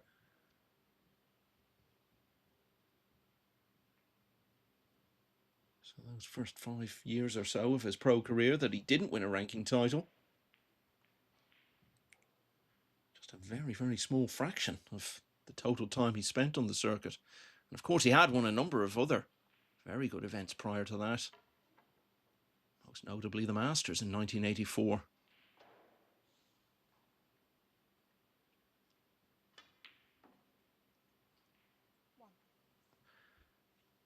Back in 2026. He's got the first chance in frame 5, and nice angle here on the blue already if he fancies it to get into the reds.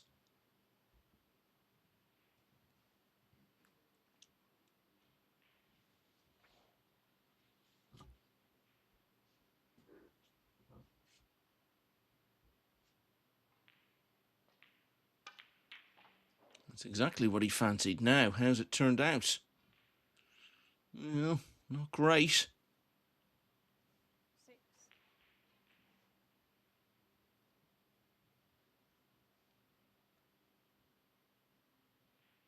Does have a red on. To the right corner. But where does he go from there?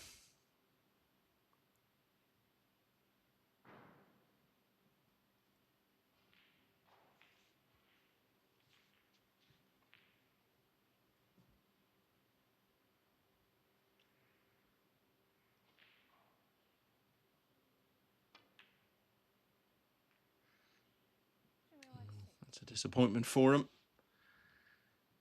Got a good split on the reds in terms of getting into them and spreading them, but you still need that bit of fortune, and he didn't get it.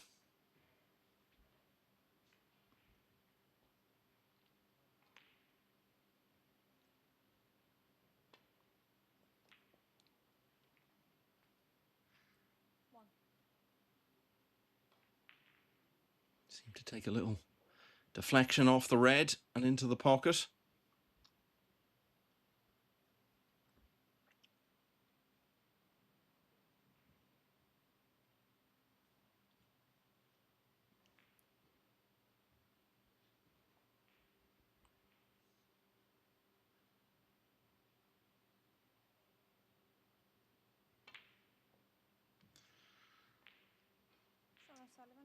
Well, he's just thrown in a few bad mistakes as the match has gone on. Looked very sharp and comfortable early on.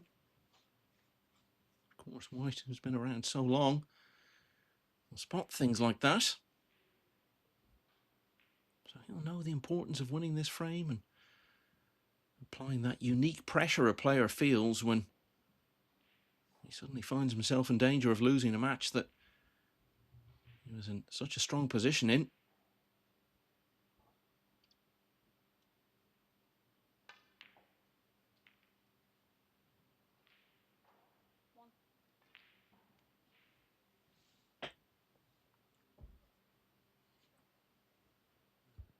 Blue ball.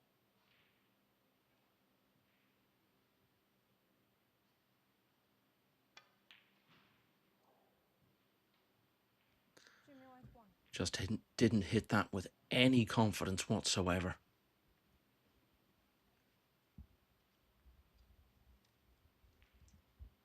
Although he did win the previous frame, it wasn't the sort of frame win that's going to do much to boost your confidence.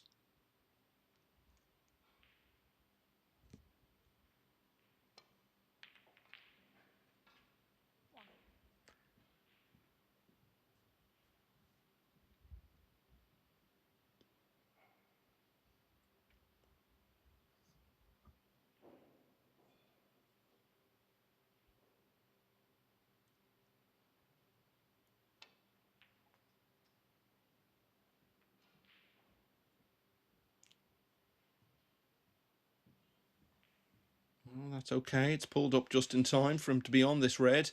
It's over the left corner.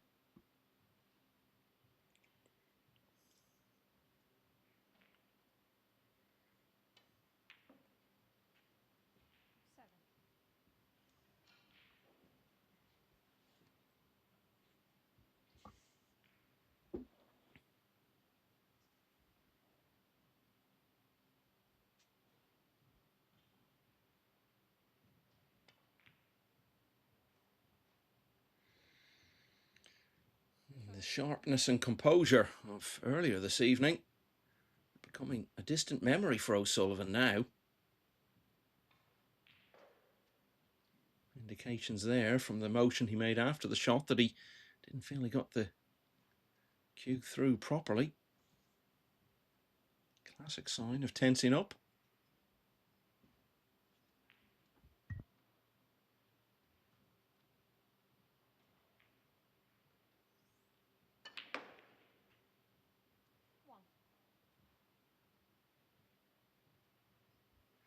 Now, if he can get through to the black here, then this suddenly becomes a very real chance. Get it back in its spot.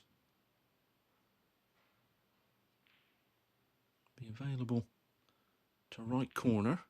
If you can move away the red that's next to the black spot, it'll be available into both corners. Indeed, he might even bypass that by flicking that red out of the way here. So all of a sudden, things looking quite promising for white in this fifth frame.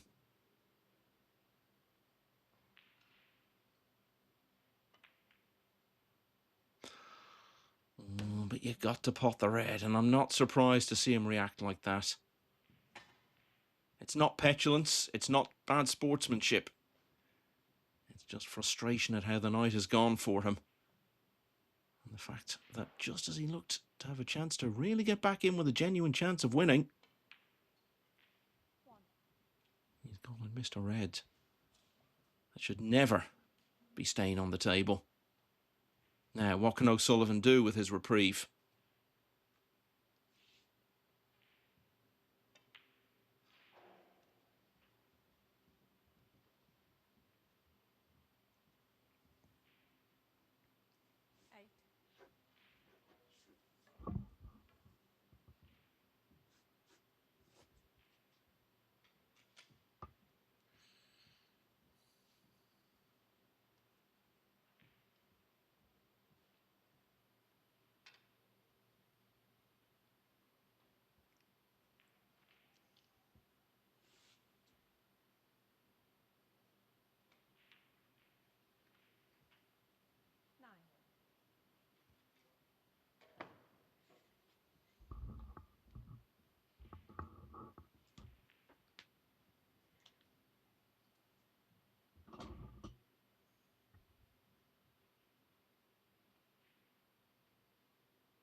So 9 in front. He's got 4 reds 16 in and around the pink spot.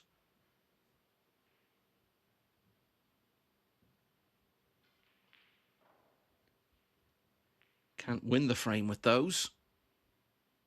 He can certainly take himself to the brink. 17.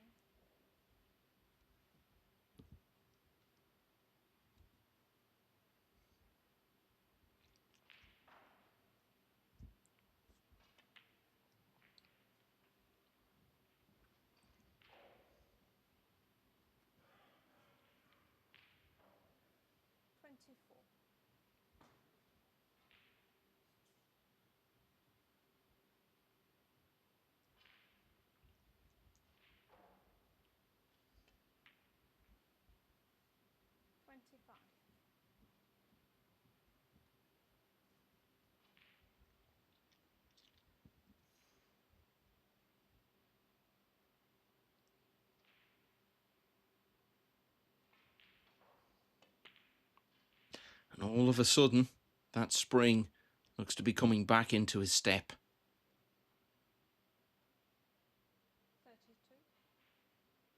The winning line is in sight. But the body language at the moment suggests he's excited by that, rather than intimidated by it.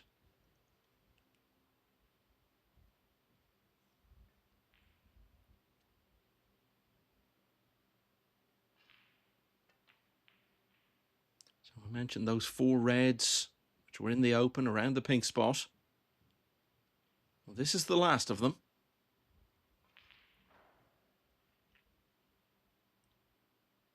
Red and black will take him to 41 in front. Tantalisingly close to victory and a place in the final stages.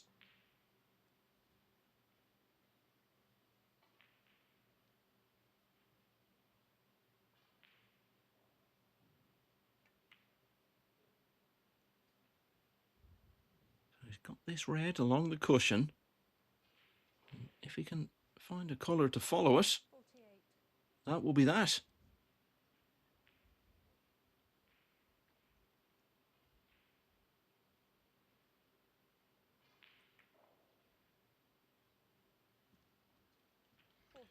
So it's going to be green. Supporters will be very happy with this because he's played well tonight. Lost his way just a little bit over the last couple of frames. Well, he's going to try to win it with the black into the middle. This for the match.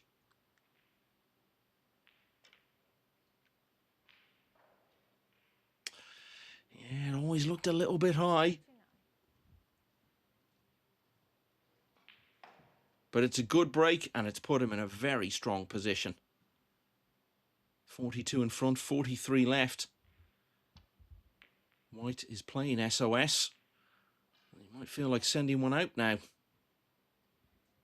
But he's got the opening red. The black should follow.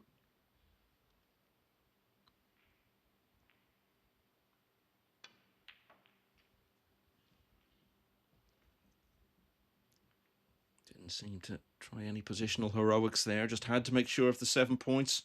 If he missed the black, it was all over.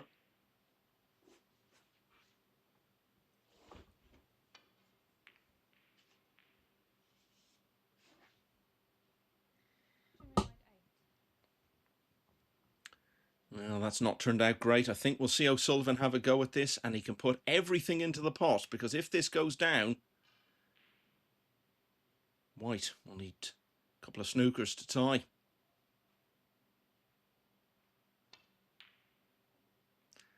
That's still not over the line. That's twice now he's rattled match ball. First the black, now the red. And White keeps on punching.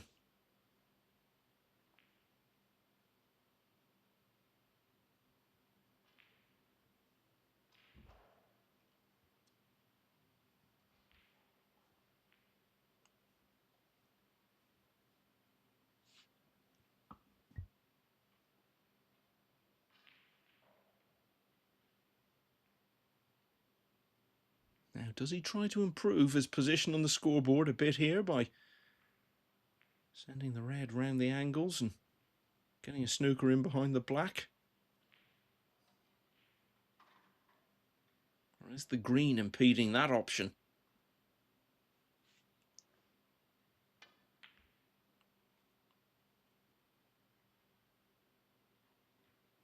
Well, I'm not sure entirely what he was trying to do there. But whatever it wasn't this. So O'Sullivan, for the third time, faces match ball.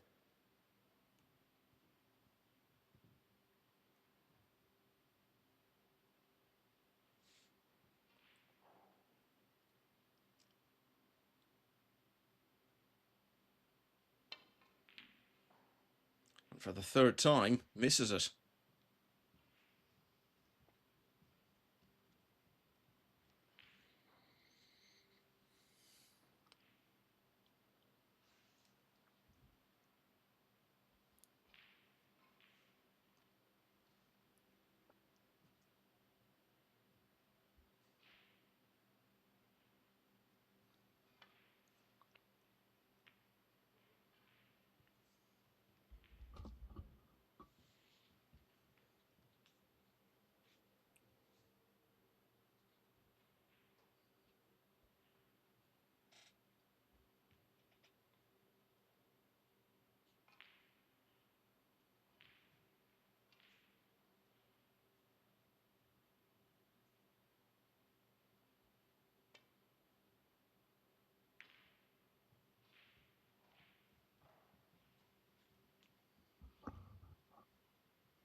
would be heartbreaking for O'Sullivan if he didn't win the match from here. He's very aware of that, and although it's still an unlikely scenario from this position, he will feel great relief if he can get it over the line, and that shot might just have taken him a step closer.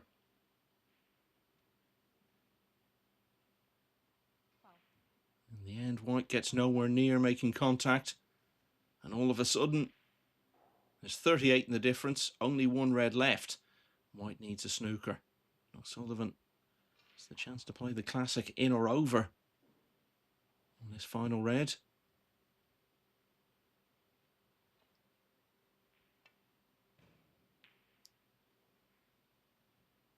I thought he might play it a bit slower than that.